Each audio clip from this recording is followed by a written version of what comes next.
Not all brand new RVs are road ready, and what we found proves it. There's no reason for this to have to be caught in the PDI process. While touring several new rigs, we weren't performing full inspections, just casually checking out features. And again, I'm not really digging into things here. Those were just things just right off the top of my head that I figured I'd look at. But even then, obvious issues jumped out at us. These are little foam blocks, and they're supposed to be on here just like this. From sloppy workmanship And look how wobbly that is. That's just crazy. to missed dealer prep, these are the kinds of problems most buyers would never notice. In this video, we highlight real-world examples and explain why a third-party RV inspection is one of the smartest investments you can make before buying any RV, new or used. We had to come to an RV dealer today to get just one single tube of non-sag to finish up the sealant on our roof. We decided to come just take a look real quick at some new RVs. And I just wanted to show real quick why it's so important to get an independent inspection done on these rigs. So I think this is the Keystone we're in right now. Keystone Sprinter. Sprinter? Yeah, there you go. Keystone Sprinter 3920 DSL. That's what we're in right now. Anyway, found just a couple of issues right off the bat. Don't even have to dig deep into this. One issue anybody could find, and that's this over here. All right, so we got a huge split right there in this second bathroom in the back.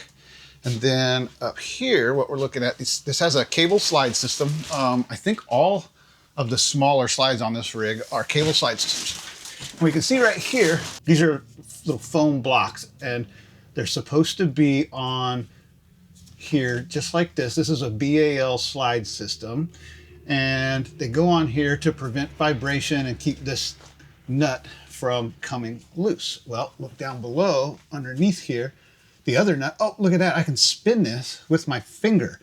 So that's not even tight. This is, I didn't notice this a while ago. So this mechanism here is not installed correctly. This should be tight down here.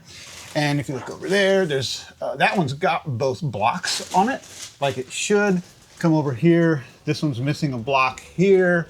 I don't feel anything loose, but it's missing a block. This one doesn't have any blocks on it. So the point here is probably the average RV customer, consumer, whatever, is not gonna know to look for those kinds of things, but they're very important because especially with that loose nut that I just found, that can become an issue really quick that you're gonna end up having to hire an RV technician, such as myself, to come fix it because it's gonna get loose in there and everything's gonna get off and it's not gonna operate correctly. So just wanted to put this out there because it is super important to have an RV inspector inspect your RV.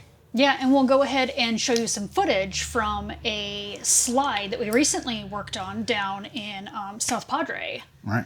With that exact issue. That exact issue. And yeah, and things were starting to come apart. So we're here on a customer site doing an adjustment on a BAL exact slide, sorry, AccuSlide system. And when they pulled in and operated the slide, they heard something pop in here. And then I noticed, last time we were here in this park, I noticed that their cables were really loose on the outside. So what we've got here is this cable right here for the outside, for the out direction, just totally came off. So we've got the nut that's supposed to hold it on there. Luckily it was still up in there, but this is what was causing their cables to be so loose on the outside, and this is why it's really important to be doing inspections on your slide outs and so forth. So we're going to get this put back together and get them back in business, but this could have been a disaster if they would have tried to pull this slide back in when they left here without doing this first. So anyway, again, this is why it's super important to do inspections on your slide outs, no matter if it's a cable driven slide, a Schwintek slide, hydraulic slides, no matter what. That's why this is important. If you're in the market for a new RV, do not buy an RV. Doesn't matter if it's new or used. If it's new to you, get an inspector to look at it because you can save potentially thousands of dollars by getting someone who knows what they're looking at. So anyway, we're gonna look around at a couple more rigs, see what we can find. And again, I'm not really digging into things here. Those were just things just right off the top of my head that I figured I'd look at. And actually the slide was the very first thing that I looked at in here, and I noticed that issue. All right, and since I noticed that issue inside, I figured I'd come outside and take a look at these slides. And we can see here that that is way too much slack in this cable system. And obviously this has to go through the dealership's PDI. I get that, but I'm just gonna guess that this is not gonna be corrected during that PDI process. And why should it have to be? Why can't Keystone and other RV manufacturers get this right on the manufacturing floor? There's no reason for this to have to be caught in the PDI process. And check this out, this is a totally different rig. This one, look at that, that's just sloppy right there. This is just terrible on the manufacturer's part. There's no reason for this. So I don't know how many times I can say this. Get yourself an RV inspector if you're looking to buy a new RV or a used RV. Okay, another issue, right? We got a Furrion, I'm assuming it's a 12-volt fridge here. And this is the little contraption that keeps these doors from swinging open when you're going down the road. And if we look inside of here, this is supposed to screw into that nut that's on this retaining strap up here. But that's not going in there because it's off. It's not lined up correctly. And then trying to jam this thing in, I can't even get it back there, right? So something on here needs to be adjusted. The doors need to be adjusted. That strap needs to be adjusted. Something. Again, probably not something that anybody is ever gonna notice until this thing is purchased and it's driving down the road and the refrigerator's full the first time. And then when they do a pit stop somewhere at a rest area, they come in here and the refrigerator's open and the contents are all over the floor. That's happened to us a couple of times. So we had our first disaster here in the new rig. We knew this was going to be an issue because the refrigerator is all the way in the back where you're obviously getting the most bounce. So we are going to have to figure this out. Let me turn that light on here. There we go. So we can see this. You can see down here, there's mucho stuff on the ground. Something busted open. Ciders. Yeah, there's a hard cider that busted open. It was all over the ground. So this is going to be fun to clean up. Well, the entire refrigerator is on the floor. Okay. Like that. Yeah. I don't know if you can. Oh boy. So something else, right? That is probably not going to be caught on that PDI. And look how wobbly that is. That's just crazy. And here's something that's really beautiful. All right, they got these DC wires coming in here for something. It looks like they probably have a light strip up underneath of there. Okay. But the wires are wire nutted together back here behind this wall. But all they did was they just drilled a hole in here and shoved and brought these wires out. Come on. We need to be demanding better of the RV manufacturers, especially considering they want you to fork out $72,000 for this rig. And the best part, this super attractive black box right as you enter, focal point of the kitchen. Right on the countertop. Like, come on, put it behind like a cabinet door, like something to hide it. You could even put it like down here somewhere. I don't know, something different than right here as a focal point in the kitchen. Yeah, like, come on. This is a different rig, but I find this funny. We preach this, that you should know your rig, right? Read the manual, RTFM, but what I'm surprised about is that the manufacturer wants you to know your rig, because the more you know your rig, the more you can identify problems. So, I don't know, that's just kind of funny to me. Now, not everything is bad. Something that I've noticed here in these new Keystones, and I really like, is this right here is a bracket that holds, if I can get this refrigerator door open, it holds this, this strap in place right here. And this strap is where you can secure that knob that keeps the doors shut. And what I really like about this is instead of attaching those straps that go across the refrigerator into the wall or into the wood here, like in our rig, it's just a pain in the butt. They've actually got a bracket mounted on the side of the fridge, and then that strap mounts right to that bracket. So not everything bad. They're coming up with some decent ideas. I really like this versus what we have in our rig. Now, something else that I realized as I'm editing that video is there is another purpose for that strap in some of these refrigerators like ours. So not only does that strap provide you a place to put that knob into to hold the doors shut, but like in our case here, this strap actually, the reason that they've got it on this trim work over here is to keep the refrigerator in place. Now, there are other solutions for that that we've seen out there in the field, where some of these manufacturers have actually attached this refrigerator to the back wall. That way it can't, come forward.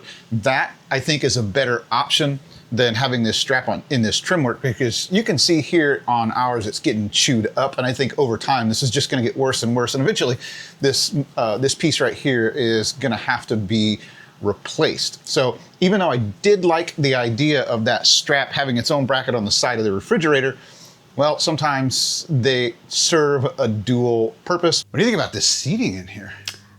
I kind of like it. That's a lot of seating. This is a lot of seating. So we could literally have his side and her side. Ooh, I like that idea. And then the dog's gonna have to choose, really. Oh, he'd be in your lap still.